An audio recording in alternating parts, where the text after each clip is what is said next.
welcome back to my channel, Math for You. My name is Laura. So we've been doing quadratic functions and equations thus far and dealing with the quadratic equation. So I wanted to kind of go over where did the quadratic equation come from. So that's what this video is going to be about, deriving the quadratic equation.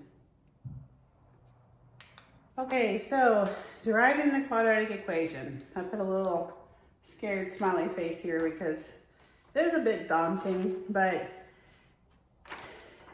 it's gonna be a little rough, I guess, for some people to follow along, but you don't have to. If you want to, you can follow along on how we derive the quadratic equation, because we've gone over quadratic functions and quadratic equations and doing the parabola graphing, but where did the quadratic equation even come from? So let's look at it. So let's start out with a basic expression of the quadratic of a quadratic equation.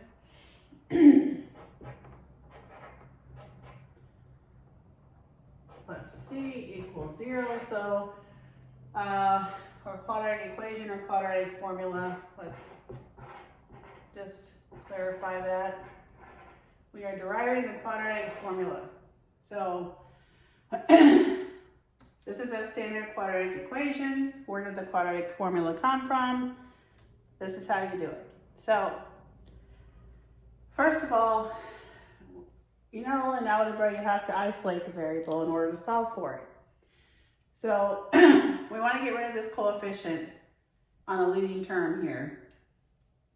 So we want to divide everything by a.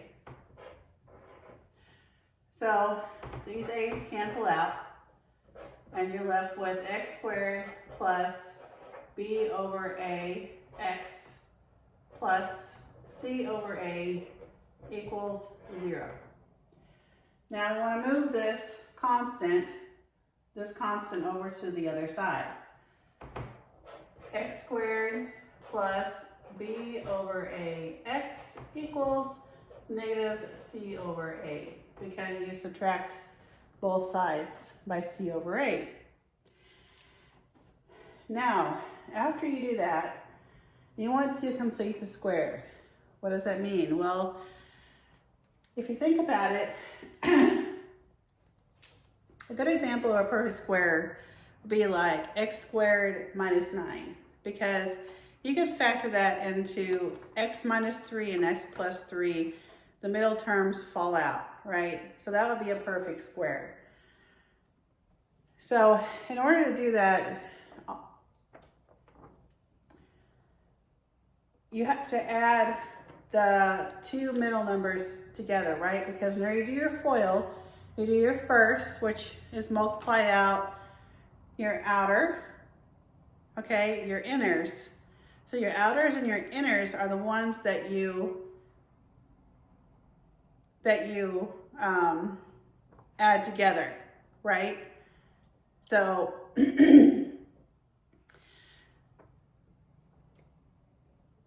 so you're multiplying, or you're adding them together. So in order to make that viable, in order to complete the square, you have to divide by 2 and then square.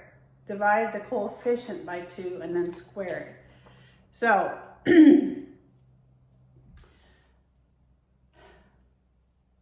what we're going to do is we're going to divide this coefficient b over a divided by 2 and then square it, but you have to do it to both sides. So x squared plus b over a x plus b over a divided by 2 squared equals negative c over a plus b over a divided by 2 squared. Now we want to simplify this. So x squared plus b over a x. This is going to be plus b over 2a squared, right? Because you bring that 2 up. And this is actually 2 over 1. Remember, 1s are shy. He's hanging out on the bottom there. So you bring it up, you multiply by the reciprocal.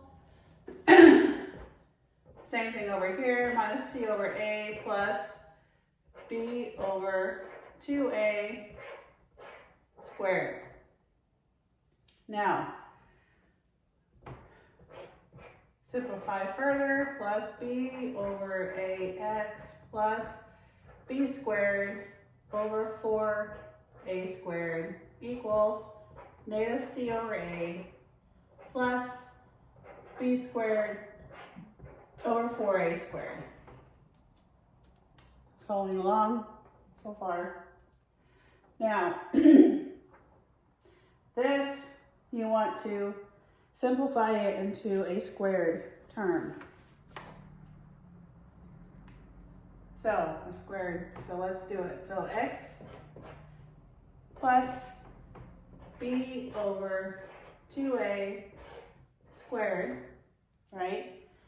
Because if you multiply this out, you get x squared plus b over 2a plus b over 2a, and then plus b squared over 4a squared, right?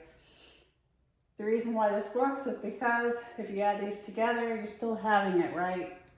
You have to cut it in half because we completed the square. So it still becomes b over ax.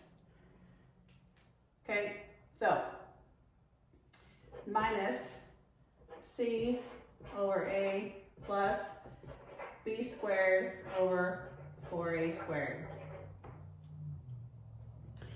Next step is you want to work on the right side, and you want to get the same common denominator here. So you're going to have x plus b over 2a squared equals, how are you going to do that? You want to multiply by 4a over 4a to the c over a. So negative c over a times 4a over 4a plus b squared over 4a squared. So now we want to simplify this side. So x plus b over 2a squared equals, I'm going to rearrange this a little bit.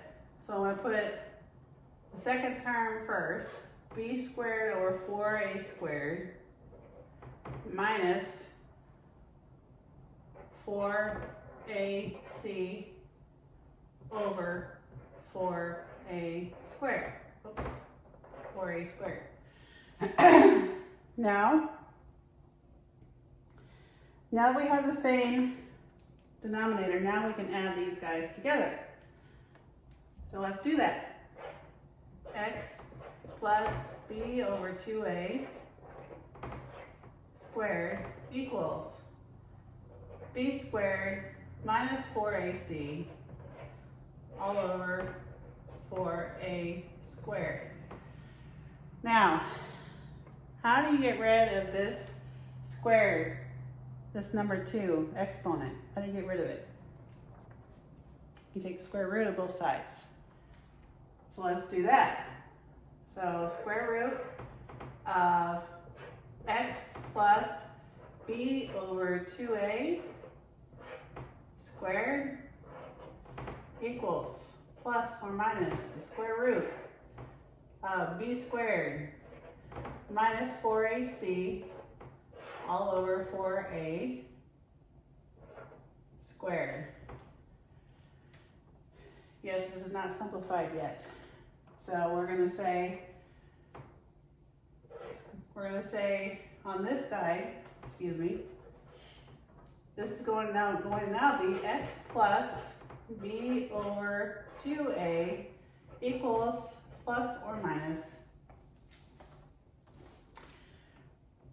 the square root of b squared minus 4ac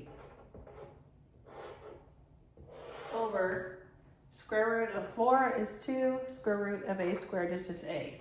So 2a. Now, we want to isolate the variable, so we are going to move this guy over, and how you do that, we subtract it from both sides. So you're going to have x equals opposite of b, plus or minus the square root of b squared minus 4ac all over 2a. Because this is the same common denominator. And that, ladies and gentlemen, how you get the quadratic formula. I thank you for following along with me this evening. Please like and subscribe my channel, and I look forward to seeing you next time. Have a great evening. Thank you.